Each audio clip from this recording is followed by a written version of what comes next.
അസ്സലാമു അലൈക്കും വറഹ്മത്തുള്ളാഹി വബറകാതുഹു.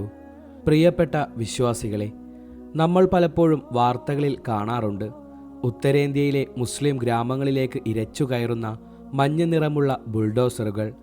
അതൊരു ഭീകരതയുടെ ചിഹ്നമായി മാറിയ കാലത്താണ് നമ്മൾ ജീവിക്കുന്നത്. ഫാസിസ്റ്റ് ഭരണകൂടങ്ങൾ ന്യൂനപക്ഷങ്ങളെ വേട്ടയാടാൻ ഉപയോഗിക്കുന്ന ആയുധം എന്നായിരുന്നു നമ്മൾ അതിനെ വിളിച്ചിരുന്നത്. എന്നാൽ ഇന്ന് നമ്മുടെ കണ്ണ് നിറയ്ക്കുന്ന, ഹൃദയം തകർക്കുന്ന ചില കാഴ്ചകൾ വരുന്നത് വിദൂരമായ ഉത്തർപ്രദേശിൽ നിന്നോ ഹരിയാനയിൽ നിന്നോ അല്ല, നമ്മുടെ അയൽ സംസ്ഥാനമായ സ്നേഹത്തിൻ്റെ കട തുറക്കുമെന്ന് വാഗ്ദാനം നൽകി അധികാരത്തിലേറിയ കോൺഗ്രസ് ഭരിക്കുന്ന കർണാടകയിൽ നിന്നാണ്. ബംഗളൂരു നഗരത്തിനടുത്ത് യലഹങ്കയിലെ മഞ്ഞുവീഴുന്ന തെരുവുകളിൽ ഇന്ന് അനാഥമായി നിൽക്കുന്നത് 200ഓളം കുടുംബങ്ങളാണ്.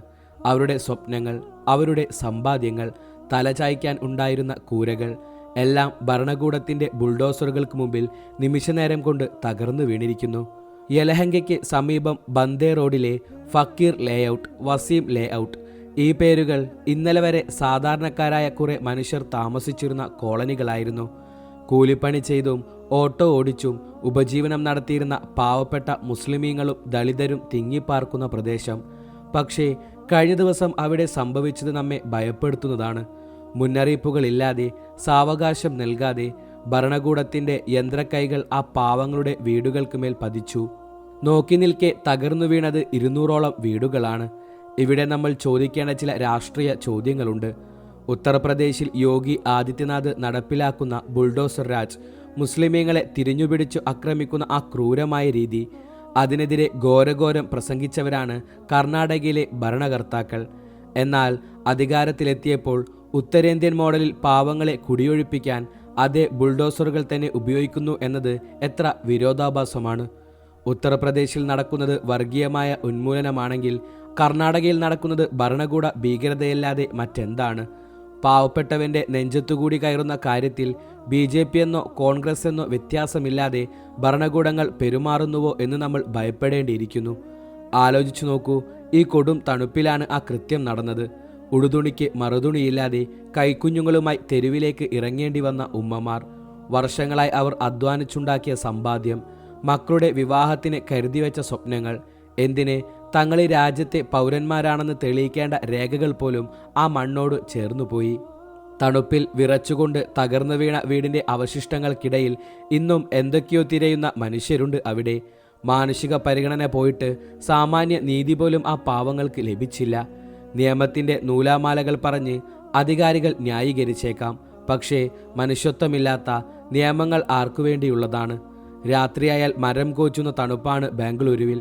ആ തണുപ്പിൽ തലചായ്ക്കാൻ ഒരിടമില്ലാതെ ആകാശം നോക്കി കിടക്കുന്ന പിഞ്ചുമക്കളെ കാണുമ്പോൾ ഏത് ഭരണാധികാരികളുടെയും കണ്ണ് നിറയേണ്ടതല്ലേ? ഈയൊരു പ്രതിസന്ധി ഘട്ടത്തിലാണ് Indian grand mufti Kanthapuram AP Abubakar Musliyar ഈ വിഷയത്തിൽ ശക്തമായി ഇടപെടുന്നത്. കേവലം ഒരു പ്രതിഷേധത്തിനപ്പുറം ആ പാവങ്ങൾക്ക് തണലാവുന്ന ആഹ്വാനമാണ് ഉസ്താദ് നടത്തിയിട്ടുള്ളത്. കർണാടക മുഖ്യമന്ത്രിയോടും സർക്കാർ വൃത്തങ്ങളോടും ഉസ്താദ് കർശനമായി ആവശ്യപ്പെട്ടത് ഇതാണ്: സാമ്പത്തികമായി പിന്നാക്കം നിൽക്കുന്ന മുസ്ലിങ്ങളും ദളിതരും തിങ്ങിപ്പാർക്കുന്ന ഈ പ്രദേശം എന്ത് നടപടിയുടെ പേരിലാണെങ്കിലും ഈ കൊടും തണുപ്പിൽ കുടിയൊഴിപ്പിക്കുന്നത് മനുഷ്യത്വത്തിന് ചേർന്നതല്ല. അതെ, ആ വാക്കുകളിലെ വേദനയും പ്രതിഷേധവും നമ്മൾ തിരിച്ചറിയണം. ഉസ്താദ് കൂട്ടിച്ചേർത്തത്, കിടപ്പാടവും സമ്പാദ്യവും രേഖകളും നഷ്ടപ്പെട്ട പാവങ്ങളെ അതിവേഗം പുനരധിവസിപ്പിക്കാൻ നടപടി സ്വീകരിക്കണം. ഉചിതമായ സ്ഥലം കണ്ടെത്തി എല്ലാവർക്കും പര്യാപ്തമായ പാർപ്പിട സൗകര്യം നൽകണം. അതുവരെ അടിയന്തിരമായി താൽക്കാലിക സംവിധാനങ്ങൾ ഒരുക്കാൻ സർക്കാർ തന്നെ മുൻകൈയെടുക്കണം.